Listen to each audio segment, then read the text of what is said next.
that was a big thing for me. And then after that point, I started slowing down. I started listening to channelings more. I started reading different books about spirituality, reading so much, an undying curiosity. Started taking notes. And then I came across Kristin Davies. And let me tell you, if you're looking for a mediumship course, go see her, because wow, completely changed my life. So I took the mediumship course with Kristin, and I began to understand more about myself, and I started to awaken the own psychic senses that I had laying dormant within inside of myself for all these years. And it's so powerful to be able to connect with other people's angelic guides and relay messages to them, and relay even messages from people that have passed in spirit. Even like family members have come to me too, like of my own that have passed that I haven't even met. And it's just wild that we have this big spiritual realm that a lot of us are just unbeknownst to. Super pumped. You just joined me in the last mediumship course, the beginner's course, and of course you're going to be coming into the next 102, and then I also have the next dates up on my website for the next courses coming up, and I just thought I'd ask, how did you like it? Oh, that was awesome. Yeah. That, I mean, I'm self-taught. I'm self-taught in most things, but I always do that and then sort of like want to take a course, because I think when you do learn things yourself and then go into a course, you learn so much more, really. You learn all the things that you've missed as well, which is pretty awesome. So yeah, for me, meeting my guides, because I knew they've always been there. I've always known that I've had these two angels that have helped me my whole life, but I've never really worked with them. And certainly, you know, channeling now with my voice is a new thing for me, you know, because normally I do it all through automatic writing. Oh, So wow. so the voices, I'm learning to actually speak what I hear. So many of you guys in the course, you and many others, you're just free flowing now. It's just like, for me to watch it, it's just like watching a miracle. Well, you would say a miracle unfold before you, really. Yeah, I think you just feel relaxed in a nice environment with everyone. So you feel like, right, it's now, I'm going to go now and I'm going to do it now. So you go for it more. And go. Yeah. And I notice a lot of people, you know, either one, you can come to the beginner's course or the 102, makes no mind. Either way, you can take either one at any time. You don't have to take one and take the other. Jean here is saying the beginner's class was incredible. I love it. And, you know, the thing is that when you step forward, you meet a whole bunch of new people. And I've noticed that we have like people that don't channel. They're just kind of curious and seeing what this is all about. And then people that have been channeling, but in different ways. So, you know, there's multiple different ways of channeling. It's not just connecting in and picking up on clairaudience. Oh, so many different ways. Like that's what the angel cards are there for. Although some people use tarot. In my courses, I prefer the angel cards. It's easier, simpler, and very high vibrational and colorful and beautiful. And, you know, some of them are lined in gold flake and, you know, getting a little fancy schmancy on us. But they just act as a bridge to get you to where you need to go. And then we step off and do what you are now doing. Is that not amazing? That is pretty amazing. It's so amazing. And these are gifts that we all have, that we're using all the time unconsciously. So then when you come to these courses and then you're like, oh, this is how I do it consciously. Yeah. And then you know how to do it. Well, interestingly, most of my channels for months and months now have all been saying similar things, and they've all been telling people to individually channel the angels, channel the spirits. They're telling them to communicate with their own team all the time. So I think that's rather nice, really. It's so much easier when you can connect in with an energy that's so high vibrational that's helping you. and that can see all the different paths before you. Oh my gosh, I can't describe how much more. It's just like, it's so enriched and so magical and so wonderful, wouldn't you say? Yeah. Oh yeah, big time. Yeah. And then And you're stepping forward in the course and helping other students. And yeah, well, I'm just like that. I hold this energy that sort of like brings people together. So I love it. yeah, I mean, the channeling that I've been doing over the past sort of like 6 months has just taken a different realm, and they seem to be sort of like slightly queuing up now. It seems to be a queue for me.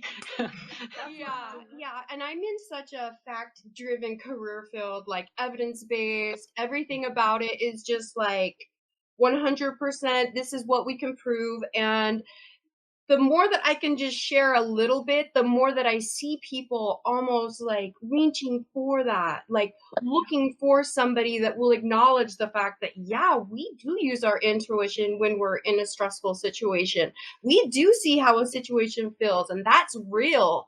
And I think people are just like really waiting to have someone say, yes, you can follow that intuition. You can follow your guidance from the divine and from the angels, and we are able to be more than just this, what we see, you know? Yeah. And it's the difference between walking and flying in life. It really is. You know, in order to get up and head out and have life just be so much easier to connect with your internal guidance system. What's the difference between, you know, consciously channeling and unconsciously channeling? So when you're going through your day and you're unconsciously channeling, a lot of people are doing, well, everybody's doing this. Yeah. Everybody. The difference for me was your course, 100%. You're like, ding, ding, ding. And I'll tell you, my guardian angel, she pretty much, well, if you want to call it hand holding, she walked me through and we had a discussion as to how to run this course and how to teach this course through the eyes of the angels. So everything I teach is what they would like me to talk about. It's so obvious. It's so wonderful, Kristin. And that's just the thing, is we're all getting these messages. We just don't know what they are.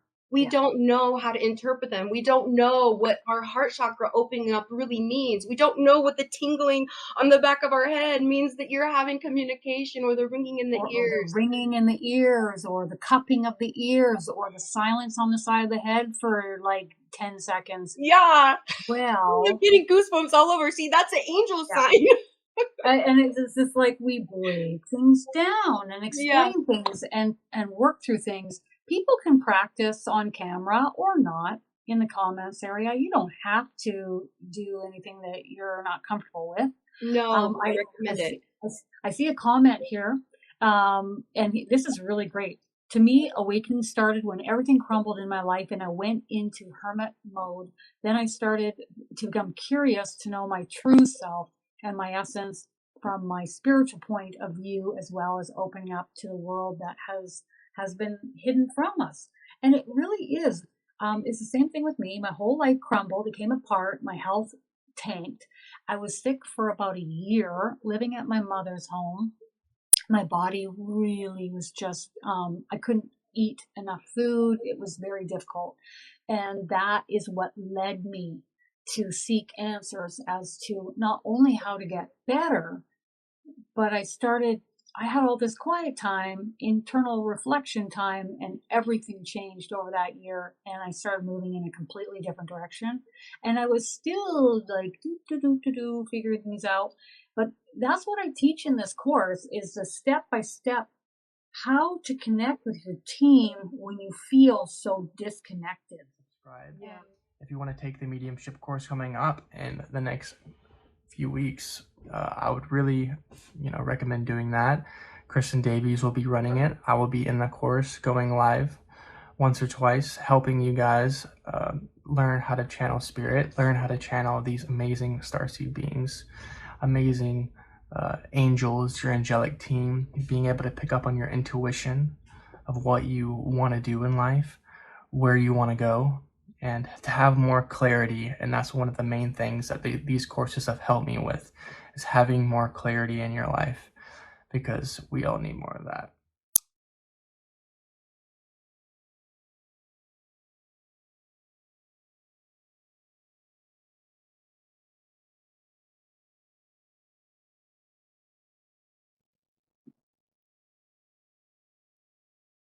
I've got Buffalo Soldier playing in my head.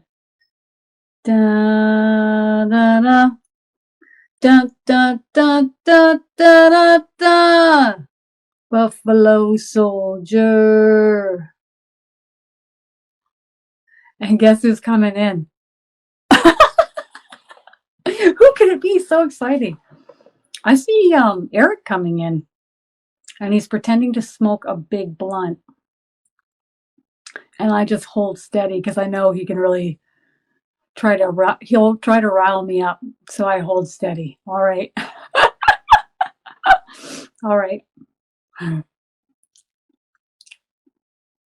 Some people this is what he's saying. Some people like to smoke a big fatty in order to relax. And he's not against that. Some of you need to relax, and some of you need help to relax. But he said, all this aside, Kristin's teaching you real ways of decompressing, resting, relaxing, stilling your mind, grounding your energy, and all of these are needed in order to tap into our frequency. He says it's a God-given right to be able to communicate with spirit. It's a free-flowing gift that we all have. It's just we're not taught how to access it or what we need to do in order to access it. So he highly recommends following the steps that you've been guided to take and taught to take, and learn that there's far more to this experience in life than just what meets the eye or what other people tell you. So, he's basically saying he wants us to live through our own lens, from our own perspective, from our own frequency, separate from others' opinions, others' thought forms, others' frequencies around us. It's really important we learn to do that because there is much more upheaval coming on Earth. So it's even more important for you to get this now more than ever. And he's kind of chuckling. He's like laughing about how many of us will squirm and freak out on Earth. He's like showing an anthill, with a magnifying glass. When you bring in more light, there's a lot more squirming that goes on. And the upheaval that is going to be taking place on Earth is needed in order for individuals to be forced to shift gears, make new decisions, take new paths. Some will rise to this and think of new ways to earn a living, new career paths, new educational path, or no school path. And some will take routes that are not in their highest and best good. He's talking about drug abuse, coping mechanisms that might not be very high vibrational for us. He says that's the beauty of coming to Earth. He has his arms up. He goes, that's the beauty of coming to Earth, is that you get to decide with your free will what you choose to do here. Just recognize that some paths, some thoughts, and not managing your frequency will lead to more hardship, more difficult days, more upheaval, more riding the roller coaster ride. And he doesn't recommend doing that. But he says it's in our hands and we get to decide. If you need help to settle your mind and your frequency and ground you and slow things down, he can assist you. He's not going to do it alone. He's going to bring his team, your team or a team. He says he'll bring a team of angels with him to help you do this. Okay? So it's not his team, but it'll be a team of angels that are specifically meant to help ground your energy and just cool your jets. Anything else? Does anybody have any questions for Eric? Keep in mind, he's always like trying to like smile and like have fun. He can be really serious and then he's smiling and having fun. But he says that you seem like a very kind fellow and eager to learn. And that's more than what many have on this planet. The eagerness to learn and even keeled, good temperament.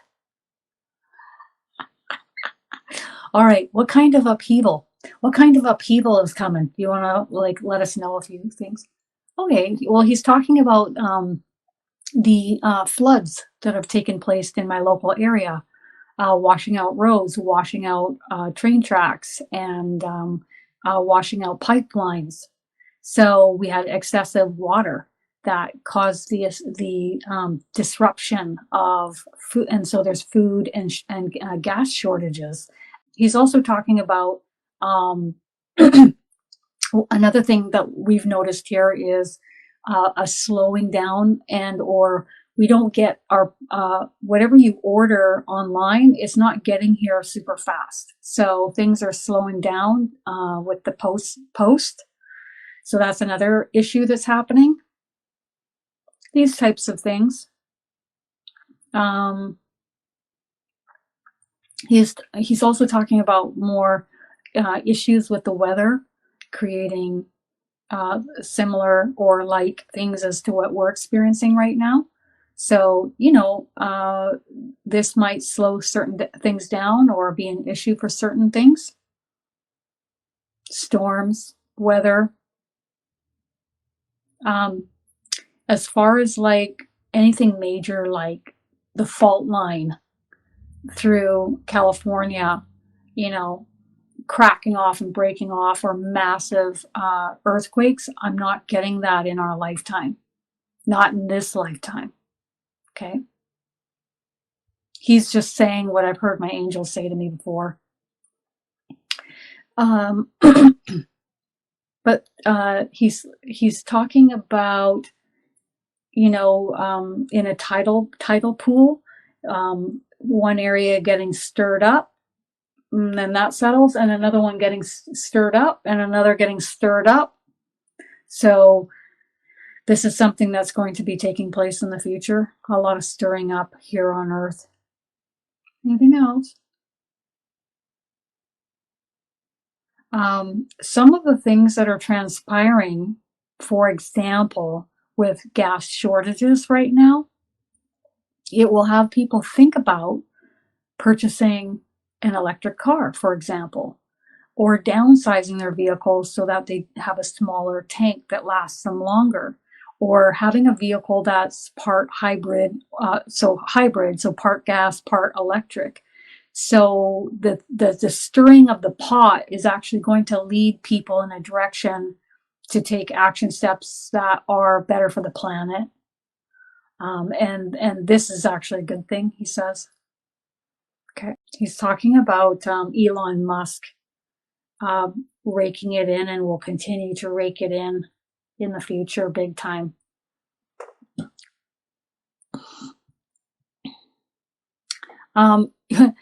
He is the king of turned up a notch, so I would assume he knows how to turn it down a notch. So he's open to working with anyone, he says. He says he's had a lot of lifetimes on Earth, and it can be one crazy wild ride here, but he's learned a lot on the other side. He's quite different than when he was here in his last incarnation. He says that you don't think about how much will change when you cross over, and nobody tells you that. But it's much, much more for the better when you do cross over and those things change. And you realize what's really important and what isn't. Okay, so anything good to come for New York City? I just get quiet. And I get a subtle pullback in the back of my head. He says many are going to be continuing to leave New York. And he recommends leaving New York for those who are guided because it's for the best. The frequency is no longer conducive there for those who are awakening and ascending. There'll be groupings of individuals that will collectively get together to hold the light there and meet. I see these people like meeting in the park and having group get-togethers, maybe spiritual groups or medium type groups or just positive groups. But again, he says if one is feeling guided to leave, it's time to go. It's going to be harder for it. The light is going to infuse everywhere on Earth, right? But in order to build the light and really pool the light in an area, that location won't be as easy to penetrate, to build a larger amount of light. Okay? All right. He wants to use the example of where I live. It's just we're getting it full throttle day in, day out. And don't I know it? It's just easier to penetrate here. Everybody's ready for it. I see fast food places closing here. I see Starbucks closing here. Nobody wants to eat that shit anymore. And it's not good for the body on a regular basis. People want to eat more high vibrationally. There's more high vibrational food here. And people are willing to pay for it. And people are exercising all the time, running, biking, exercising all year round here. They're in the ocean swimming. It's just a whole, like, completely different frequency, I guess you could say, from where I've ever lived, wherever I've lived. And I've been told that a lot of people will be guided to come and relocate here in the future, specifically light workers, because it will be good for them. Is this process because the Earth is going through ascension process? Yes, that's part of it. And many of us upon her back are ready to ascend as well. We're ready to go. We're making leaps and bounds, he says, and we're ready to go. He says certain things are entrenched on the planet and heavy, and they need to be shifted and transmuted. And that's another reason why. Also, we need to start taking action steps and moving in the direction of caring for the earth, using products and, like getting an electric car. And when the electric car is up, then maybe there'll be a better option. Or maybe it'll be a solar panel car. I see a lot of those here, vans and trucks and cars with a solar panel on the top. So they're just taking it right from their solar panel. He says nothing's entirely perfect, but we are bit by bit moving in a different direction. In order to be in a location that is generating a lot of light, go with how it feels. But he's also recommending free-flowing water, fresh water sources. That also really helps to generate a lot of light, a lot of high vibrational frequency. And he's also talking about trees.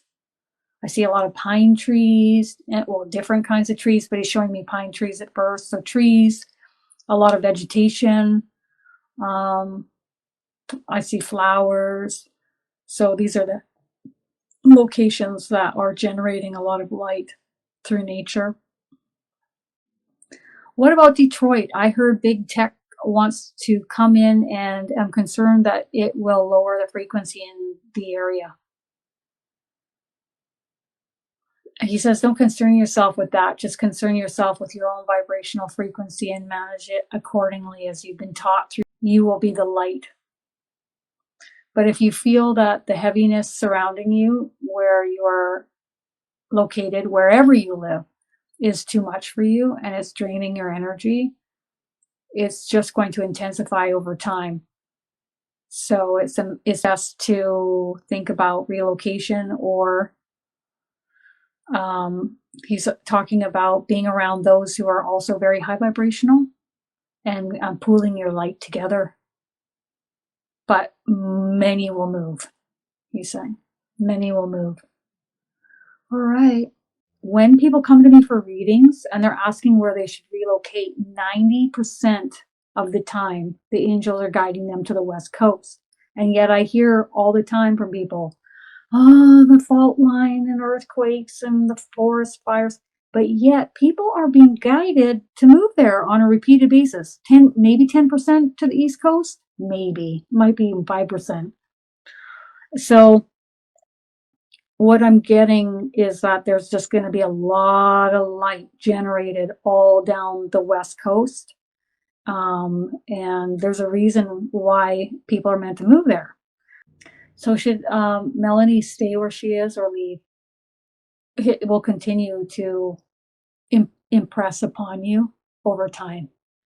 So it's like slowly feeling like you're suffocating and it's uncomfortable where you're located. So I think you're going to be forced to make a decision because this way that you're feeling now is going to intensify over time. So the heaviness will get heavier, etc.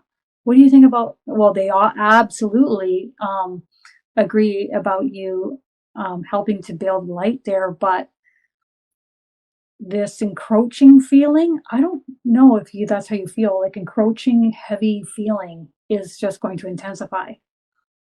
Man, that'll force a person to move. Love you guys. Bye.